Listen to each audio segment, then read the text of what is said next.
UDFന്റെ പൊന്നാപുരം കോട്ടയാണ് പൊന്നാനി ലോക്സഭാ മണ്ഡലമെന്ന് അരക്കിട്ടുറപ്പിച്ച് മുസ്ലിം ലീഗിന്റെ കരുത്തനായ നേതാവ് MP അബ്ദുൾ സമദ് സമദാനി. കഴിഞ്ഞ തെരഞ്ഞെടുപ്പിൽ ET മുഹമ്മദ് ബഷീർ നേടിയ റെക്കോർഡ് ബഹുദൂരം മറികടന്നാണ് സമദാനിയുടെ മിന്നും വിജയം.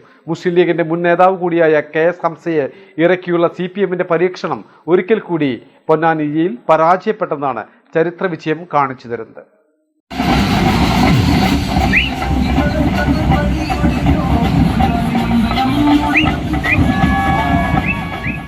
ഒരിക്കൽ കൂടി തെളിയിച്ചിരിക്കുകയാണ് പൊന്നാനി UDFന്റെ പൊന്നാപുരം കോട്ടയാണെന്ന്. സ്ഥാനാർത്ഥി മാറ്റത്തോടെ ഏറെ ചർച്ചയായ പൊന്നാനിയിൽ ഒരു തരത്തിലും എതിരാളികൾക്ക് ഇടം കൊടുക്കാതെ മിന്നുന്ന വിജയമാണ് മുസ്ലിം ലീഗിന്റെ കരുത്തനായ നേതാവ് അബ്ദുൾ സമദ് സമദാനി നേടിയെടുത്തത്. മുസ്ലിം ലീഗിന്റെ മുൻ നേതാവ് കൂടിയായ KS ഹംസയെ ഇറക്കിയുള്ള CPMന്റെ പരീക്ഷണം ഒരിക്കൽ കൂടി പരാജയപ്പെട്ടെന്നാണ് ഈ ചരിത്ര വിജയം കാണിച്ചു തരുന്നത്. കഴിഞ്ഞ തെരഞ്ഞെടുപ്പിൽ ET മുഹമ്മദ് ബഷീറിന്റെ റെക്കോർഡായ 2 ലക്ഷത്തോളം വോട്ടുകൾ മറികടന്നാണ് സമദാനിയുടെ മിന്നും വിജയം. 2,36,276